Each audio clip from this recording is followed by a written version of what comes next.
Greetings, citizens of Chima. This is the Eternian Jedi, or Pandor, with a new Chima video. Today, I will be doing a review / discussing the LEGO Legends of Chima Book of Chi. So this is one of the two guidebooks that LEGO put out with some LEGO Chima lore. There's a 2013 edition, which is the one I will be looking at in this video, and then there's also a 2014 edition, which is updated for the Fire and Ice War. Unfortunately, the updated version is very hard to come by, and the copy that I have of this book is in French. Now, luckily, I am fluent in French, so I was able to read this book. But yeah, this book adds a lot of lore to Chima. There are a few things in this book that are not mentioned in the show. That's why I wanted to do a video about it.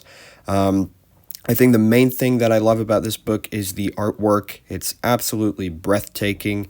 I think some of it is the same artwork that we see on the LEGO Legends of Chima cards that come with the Speedors. But yeah, let's get straight into it.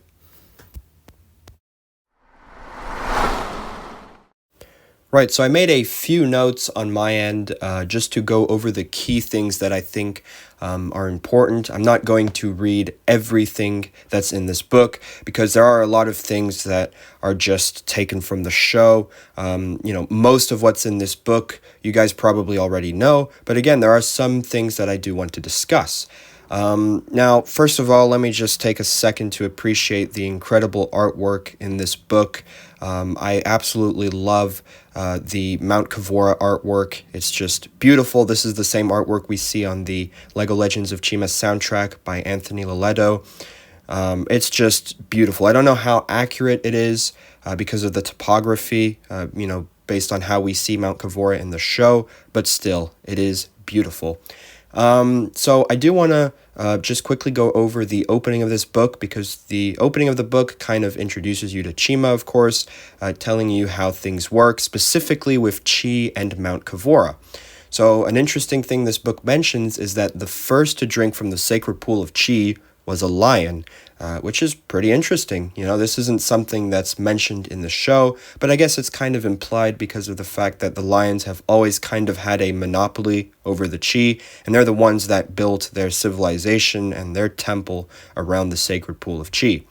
The other thing this book mentions is that the effects of Chi can last several days. So what I mean by that is Chi that's actually plugged into a harness. As we can see in the show, it usually seems to last a few hours, but according to this book, it can last several days. So maybe it depends how the Chi is used. And then this is something you guys probably already knew, but I do want to mention it either way. Obviously, the characters who will fight, for like nefarious reasons, they'll have like a red hue with the Chi, and those who fight for good reasons, will have like the blue, the blue coming out of their blade. Obviously, this is reflected in the Chima sets, but yeah, this is something I wanted to mention because it's a piece of lore that I really like. And then this is really interesting to me. So the book mentions that Chi crystals are used to power vehicles as opposed to orbs. So this is really interesting because one of the biggest differences between the Chima sets and the Chima show is that the sets use Chi crystals instead of orbs, right? Like in the show, the tribes are fighting over the orbs, but in the sets, they're fighting over crystals. For the most part, this isn't a huge difference, but the book seems to differentiate orbs and crystals. The vehicles seem to use crystals, which I think is very interesting. And it also mentions how, like you can see these tubes going throughout the vehicles, like on the Gorzan's Gorilla Striker or the Laval's Royal Lion Fighter, that you have these tubes, which the Chi crystals, or basically the Chi crystals become like this liquid that goes throughout the whole vehicle to power it up. So yeah, I just thought that was interesting to mention. And now we get to the actual tribes of Chima. Now, this book doesn't add too much for the tribes, specifically for the first tribes I'm going to mention. It's really the crocodile tribe and the wolf tribe that adds a bit of lore, as you guys will see. But yeah, anyway, starting with the lion tribe, again, just want to say I love the artwork. The artwork for the Lion Chi Temple is just beautiful. It shows us more of the lion city that's inside, which we kind of do see in the show with the market that takes place in some of the early episodes. But yeah, the artwork here is just amazing. And of course, we get some biographies for the members of the Lion tribe. We get to see their vehicles, learn, a bit about what their role is in Chima. Again, there's nothing really different about the lions in this book than what we learn about the lions in the show. One thing it does mention that is interesting is that Longtooth is the oldest warrior of the Lion tribe. So I thought that was pretty interesting. He's the oldest warrior, but I'm guessing Lothar and the elders are probably older, but they don't count as warriors. So yeah, I thought that was pretty interesting. Now, moving on to the Eagle tribe. Once again, beautiful artwork, especially with the eagle spires over here. I do feel like with the eagles, this book doesn't add too much lore. I mean, it just mentions how the eagles are kind of the philosophers, the thinkers. They'll always have debates about certain things, and they prefer not to fight. So yeah, we kind of already know that with the show. It also mentions how they're the most technologically advanced out of all the tribes, specifically with their, flying vehicles. So yeah, not too much to say about the eagles. So now we get to the crocodile tribe, and the part about the crocodile tribe is very interesting because it brings up about something about Crominus that I find quite interesting. So it explains how Crominus was venturing through the swamp, and he went to an unknown region of his swamp, and he comes across some swamp creature that's unnamed, which I thought is quite interesting. The book doesn't elaborate further on this, doesn't mention, what the creature kind of looked like, or if it was some other tribe, some member of another tribe. What the book does mention later on with Krug is that he has a stuffed animal of a toad, which is quite funny. But that also mentions that kind of makes me think maybe the swamp creature was the Toad tribe. I don't know if you guys know this, but the Toad tribe is non-canon, but the Toad tribe did kind of appear in a Chima comic book that was in a... Now moving on to the section about the wolf tribe. So this book adds some pretty interesting details about the wolves. This book mentions how the wolves are always on the move and that their camp always changes. So they always change the location of their camp, which makes sense because of the combat lair, I suppose. I mean, even their vehicles are designed, as kind of mobile bases. It also mentions how the wolf tribe is a pillaging tribe and that they kind of pillage the other tribes. So I guess in that sense, they're kind of similar to the ravens, although we never really see them do too much pillaging in the show. Something else that this book mentions that I really like is the fact that the wolves, they'll settle their differences or a dispute with a trial by combat or a speedor race. And this is something I kind of always suspected. It's one of these things that's kind of implied in the show, but it's never explicitly stated. Something else that's really interesting is how Wax is the oldest wolf of the tribe. That's kind of the impression I always got from him, but it's really cool to see this confirmed in the book. Moving on to the Raven tribe, we have some absolutely gorgeous artwork over here. We can see this kind of upgraded version of the Raven junkyard because we do see a Raven junkyard in the show, but that's all it is. It's just a junkyard. But this artwork shows us this incredible looking tower which has a raven head. It's kind of the equivalent of the eagle spire, but for the ravens, but it's like entirely made of junk. Just incredible artwork. Now, this book doesn't mention too much about the Raven tribe. Sadly, it says that it's unknown how Razar lost his hand. It would have been cool to, it would have been cool if they had mentioned a bit more about that. I would have liked to have learned how Razar lost his hand. They also mention how Razam used corruption to become the leader of the Ravens. Again, these are things, I guess, that are kind of implied. They don't add too much for the Raven tribe. I think what's mentioned in this book, you guys probably already know, but still, there's some really nice artwork for the ravens. Now moving on to the gorilla tribe. So this book does add a few details about the gorillas, such as Grizam being the only white gorilla. I was always under the impression that Grizam was white because of his old age, and I always thought he was the oldest of the gorilla tribe. But no, it turns out that's just how he was born. And then Grumlow is actually the tribe's leader. He's like the spiritual leader of the tribe.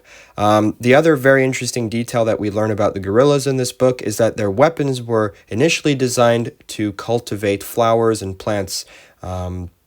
And things like that. Same with the gorilla mechs; those were used for farming and not for war. So yeah, I thought that was pretty interesting.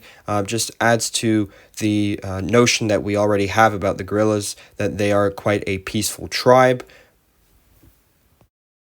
And towards the end of the book, this book does go over speedor races, of course, because how can you not go over speedor races and have a book about Chima? I really like what the book mentions about Golden Chi, although I think we kind of already learned this in the show. It mentions how Golden Chi, unlike the regular Chi, can last forever. So there is no limit to how long the Golden Chi can actually work. We also learned that the Golden Chi can be used to create structures, to kind of rearrange like the land. I mean, Golden Chi is extremely powerful, although obviously, we know it can't be plugged in. But yeah, Golden Chi, has some really fascinating attributes. Now, the book concludes with some of the main locations in Chima, and there are some locations that are in this book that we never even see in the show, which is really interesting.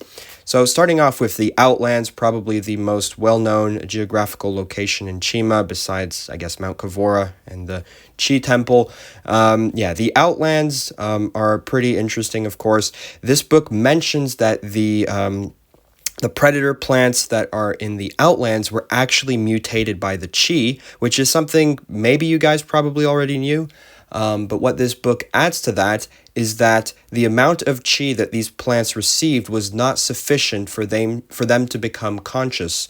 So this is pretty interesting because it basically means that obviously not only animals can be evolved by the Chi, but also these plants. So it would have been pretty interesting to have seen these plants actually become a tribe, which is crazy to think about. But yeah, that could have been something, that would have been possible in Chima when you think about it. The book does mention the Gorge of Eternal Depth and the Fangs, although it doesn't add too much lore regarding those. Now, there are some other locations, as I mentioned, that are in this book that we never see in the show, which is really interesting. So there's one that's called the Creek that speaks. So it's basically a creek that kind of speaks back to you. You can have like a dialogue with this creek. There's the Radiant Pool, which apparently allows you to see into your future. So we never see this in the show. There's the Deep Crevice, which apparently in the deep crevice you can hear voices. There is the Fog of Oblivion. There is obviously the Gorge of Eternal Depth, and then the Wandering Forest. This one's very interesting because it's basically a forest that keeps changing its location, which is why you can't find it on any of the maps of Chima. This is very interesting as well. We have the Ravine of Echoes. There is the Tearful Pass, the Mirage of Time. I find the Mirage of Time particularly interesting because this one basically means that you can, if you're in this mirage, you can see all sorts of different things. You can see past, present, and future, so events that have already taken place in Chima. And of course, the Forever Rock, which is mentioned as the oldest rock in Chima. So yeah, so many locations are in this book. So many locations that we never even see in the show. Obviously, they don't do too much with these locations in this book. They don't really mention how they've been used in Chima or how they've been seen in Chima. But still, really interesting. I feel like a lot of stories could come out of these locations. But yeah, guys, I think that's going to cover it for this video on the Book of Chi. I know this video is mostly me just rambling about the things that I particularly found interesting in this book, but the whole point of this video is kind of to start a discussion. If you've read this book or if you have some opinions on what's in this book, I'm very curious to hear your thoughts. I tried to translate things as best I could. Sometimes you can't get a literal translation. But yeah, I still think this book is really good, even though, it doesn't add too much. There's nothing really significant that stands out to me. It still adds some lore to Chima, and I think, you're supposed to read this book and kind of use your imagination to fill in the gaps, which is certainly what I did, especially when it comes to like character biographies and that kind of stuff. I do want to say, though, it's very disappointing that this book omits the rhino and bear tribe, because, an opinion that some people have, specifically with the bear tribe, is that they aren't very developed in the show. So yeah, this was kind of a missed opportunity. I feel like the bears should have been mentioned in this book, as well as the rhinos. But nonetheless, this is still an excellent book. If you do have a chance to pick it up, I highly recommend it. Even if it's in French and you can't read French, the illustrations are still absolutely worth it. But yeah, if you guys enjoyed this video, please leave a like and subscribe to the channel. I have more videos planned, so stay tuned, and I'll see you all very soon.